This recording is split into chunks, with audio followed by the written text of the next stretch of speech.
Well, it's too early to actually start gardening. I figured I'd just show you what I was planning for my garden this year.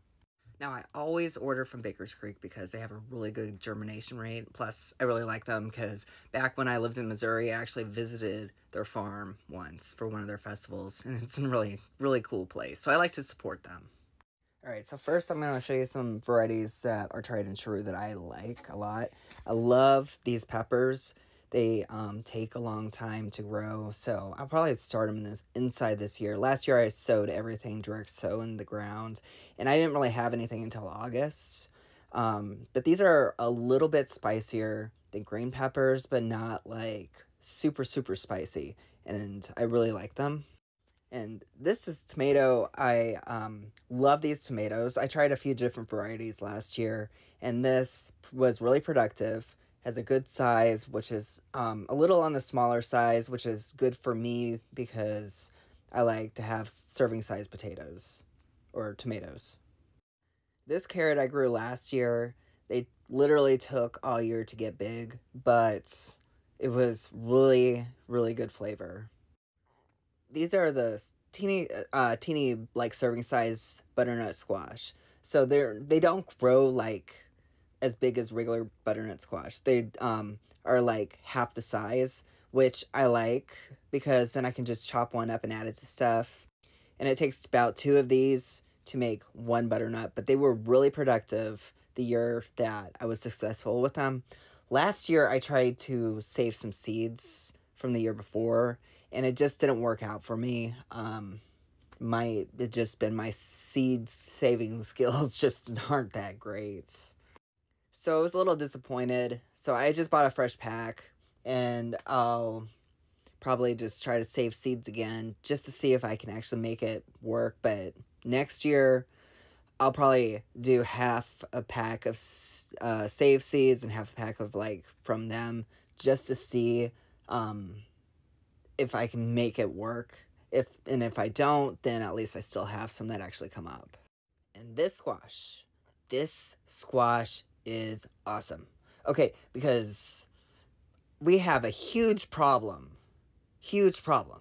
with the squash borers, and this squash does not get affected by squash borers. So if you like this taste of zucchini, but your zucchini plants always die within a month because of the squash borers, get this, because when you cut them up, they grow, when they're green, they still grow pretty big. You can get them when they're little, or you can cut them when they're bigger green, and they taste just like zucchini. And the long ones are like worth 2 zucchinis, or you'll get plenty to freeze, plenty to eat. And then if you want to let them grow orange, then you have some winter squash that is not as flavorful as butternut squash, but it still has the texture of winter squash. So you can use that in recipes too. And I used them for recipes with butternut squash. Like, there's a baked butternut squash plus apples and brown sugar, and it was really freaking good. And it worked for that recipe. I always like to plant some pollinators. So, these are a couple new ones I'm trying this year. I saved some seeds from the zinnia and sunflowers I had last year. And these are some new varieties I'm just gonna try out just to see how they do in my soil. So I'll let you know how they do.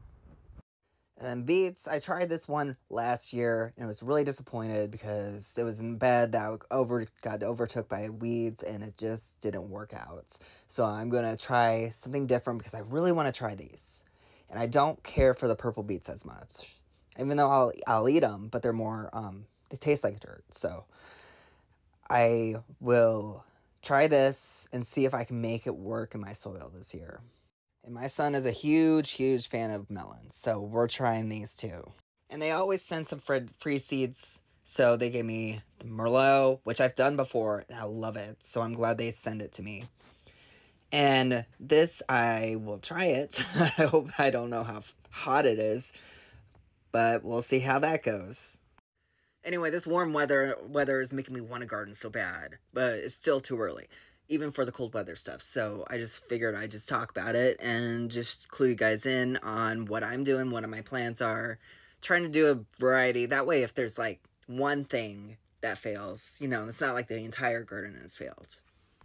So I'm going to, later I will show you how I'm going to set up my new garden, because I'm going to do a different area that is not plagued with lamb's quarters, which has been a pain in my butt for years.